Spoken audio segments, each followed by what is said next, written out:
السلام علیکم سامعین اکرام، یکم ربیع الثانی ہے، 7 نومبر ہے۔ خبر کا عنوان ہے وزیر اعظم پر ڈرون سے حملہ۔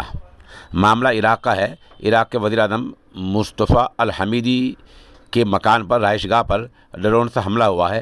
کہا گیا ہے کہ ان کے قتل کی کوشش کی گئی تھی۔ وہاں کی فوج نے حملے کو ناکام قرار دیا ہے۔